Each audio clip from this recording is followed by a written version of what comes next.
যাবে কোথায়? তুমি যাবে কৈলাসে। কার কাছে? দুর্গা দেবীর কাছে, আদ্যশক্তি মহামায়ের কাছে গিয়ে বলবে যে মাতে আমি একটা কথা বলতে এসেছি। কি কথা? যে একটা আমার কথাটা হচ্ছে আপনি রাগ করবেন না, আপনি রাগ করবেন না, আমাকে ভুল বুঝবেন না, আমি যেটা সত্যি কথা এটাই বলছি। যে কি কথা? তখন জিজ্ঞাসা করবে কি কথা? যে বাবা তোমাকে না ভালোবাসে না।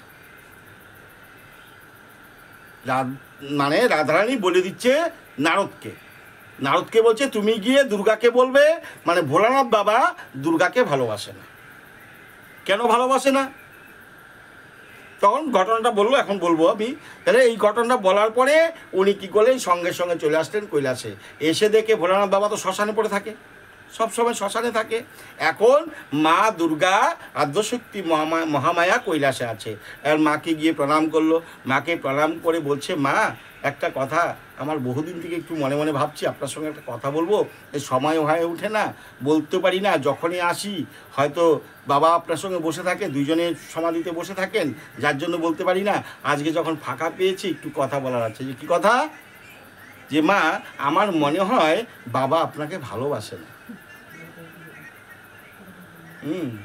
নারীদের মন তো জানুন, যদি কেউ এরকম বলে তো যেমন আগুনটা জলে তো জল জানোই। এখন বলছি কেন তোর বাবা আমাকে ভালোবাসে না কেন? মা যদি তোমায় ভালোবাসবে তাহলে রাত দিন 24 ঘন্টা শ্মশানে পড়ে থাকে কেন? হ্যাঁ, কথাটাও ঠিকই। হ্যাঁ, তোমাকে যদি ভালোবাসবে তো তোমাকে ছেড়ে শ্মশানে পড়ে থাকে কেন? তার মধ্যে আরও জানো কেন ভালোবাসো না? আমি ভালোভাবে জানি, তুমি এই তত্ত্ব জানো না। তুমি এই তত্ত্ব জানার একটু চেষ্টা করো, আমি তোমাকে বলে দিয়ে যাই। কি? যাকে ভালোবাসে তার মালা গলায় নিয়ে ঘুরতেছে। ভোলানাথের বাবার মুন্ডুর মালা আছে না? ভোলানাথের গলায় আছে মুন্ডুর মালা, মানুষের মাথার মালা আছে না? কথা বলো না কেন? কথা বলতে পারো না? আছে, তাই তো? যাকে ভালোবাসে ও মা বাবা, যাকে ভালোবাসে তাদের মাথা তার গলায় সবসময় ফুলের মালার মতো করে রাখে, ফুলের মালার মতো। যেই এই কথা বললো বইলা আর কোনো কথা নেই, সঙ্গে সঙ্গে নারদমুনি ওখান থেকে বিদায়। এখন মনে মনে আদ্যশক্তি মহামায়া মনে মনে ভাবছে কথাটা তো মিথ্যা বলে নেই, কথাটা তো সত্যি। ওদেরকেই ভালোবাসে, আর আমাকে যদি ভালোবাসবে তাহলে আমার কাছে থাকবে, তার শ্মশানে করে পড়ে থাকে কেন? সঙ্গে সঙ্গে আদ্যশক্তি মহামায়া তো জানো কেমন, হ্যাঁ, চণ্ডালিনী। হ্যাঁ, একবারে চণ্ডালের মতো চলে গেল ইয়াতে শ্মশানে। শ্মশানে গিয়ে বলছে আরে তুমি এখানে? ভ্রমণ করছে দাঁড়াও, আমি এখানে কেন? আমি আসতে পারি না? আমার কি আসার অধিকার নেই? আছে। কেন এসেছো? কেন এসেছি সত্যি করে বলো তো, তুমি কাকে ভালোবাসো? সত্যি করে বলো, বলো সত্যি করে বলো, তুমি কাকে ভালোবাসো?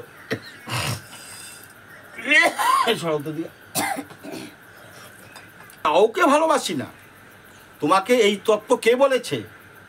এই কথা তোমার কানে কে দিয়েছে? এই মন্ত্র তোমাকে কে দিয়েছে যে কাউকে দিতে হবে না?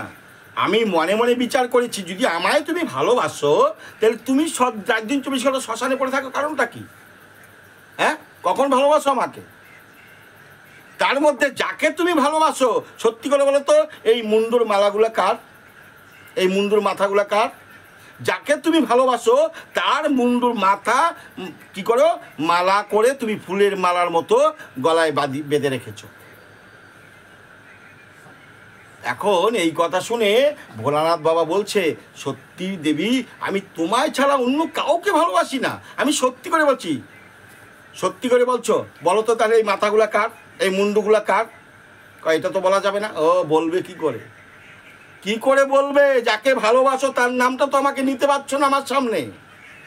যাকে তুমি ভালোবাসো সেই নাম আমার সামনে নিতে পারছো না, বলবে কি করে? সত্যি করে বলো, এখনো সময় আছে। যদি না বলো পৃথিবী আমি শেষ করে ফেলবো, ধ্বংস করে দেবে পৃথিবী। একবার ধ্বংস করছিল না মা কালী হয়ে? কি তারপরে তার রঙকে আটকাইতে গিয়ে স্বয়ং ভোলানাথ মা কালীর চরণের নিচে পড়তে পারে নাই? আমি তোমার তো মনে আছে, পৃথিবী আমি ধ্বংস করে দেব। শেষ করে দিব, সব শেষ করে দিব, এখনো সময় আছে, বলো কি হবে। এখন ভোলানাথ বাবা বলছে কথাও তো ঠিক, যদি একবার সেই রন শুরু হয় তো তোর আটকানো যাবে না। দাঁড়াও দাঁড়াও দাঁড়াও দাঁড়াও দাঁড়াও দাঁড়াও বলছি, এই মাথাগুলো কার জানো ও মা? এগুলো হচ্ছে গোপন তত্ত্ব। এই যে কথাটা হচ্ছে না, এটা অনেক ঊর্ধ্বের কথা মা, কারণ তোমরা এইসব ঘরে যাওয়ার চেষ্টা করো না। নাম নিছো, তোমাদের কাজ হয়ে গেছে, নামের পরে যে আরও নাম আছে সেটা চিন্তা তোমরা করো না। যে কয়জন শিক্ষার ঘরে গেছো তারপরেও যে আরও কিছু আছে সেটা চিন্তাধারা তোমাদের বলার পরেও তোমাদের কর্ণগোচর হয় না। তোমারই মাথা যে কি আমার মাথা? হ্যাঁ, তোমার মাথা। তুমি প্রথম থেকে যতবার জন্মগ্রহণ করেছো ততবার আমি তোমায় বিবাহ করেছি, আর ততবারে তুমি মরেছো, তারপরে আবার জন্ম নিয়েছো, তারপরে আমি তোমায় আবার বিয়ে করেছি। তুমি যতবার মরেছো, যতবার জন্ম নিয়েছো, ওই মালাগুলা আমি মালা করে আমি রেখেছি তোমার মুন্ডুগুলা, মাথাগুলা। এটা কি করে সম্ভব? আমি মরেছি, তুমি মরলে না?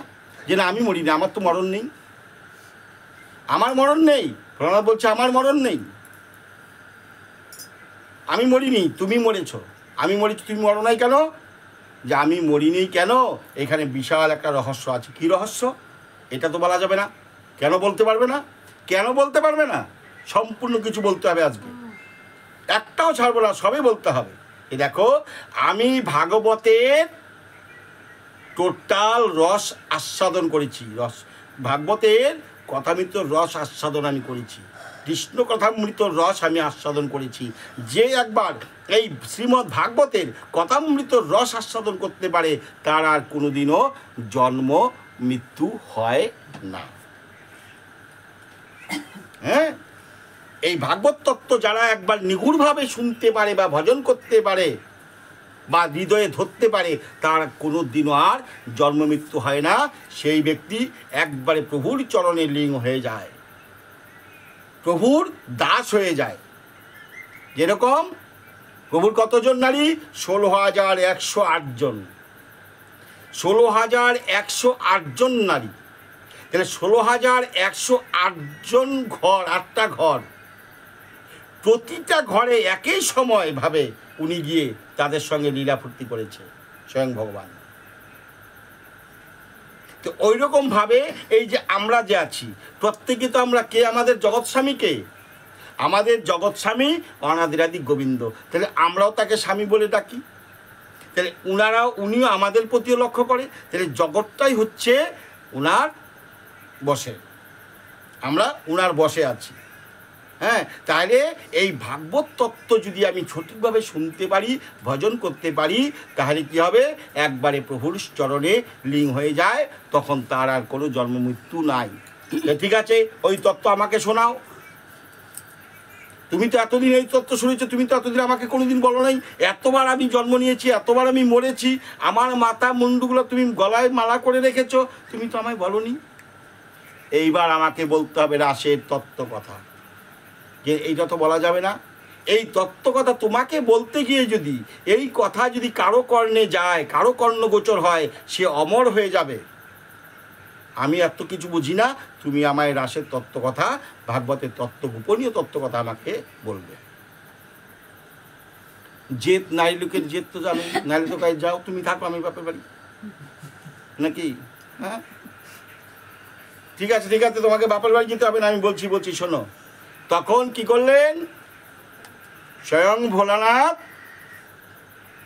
দেবীকে নিয়ে চলে গেলেন কোথায়? বদ্রিকা আশ্রমের ভিতরে। বদ্রিকা আশ্রমে বিশাল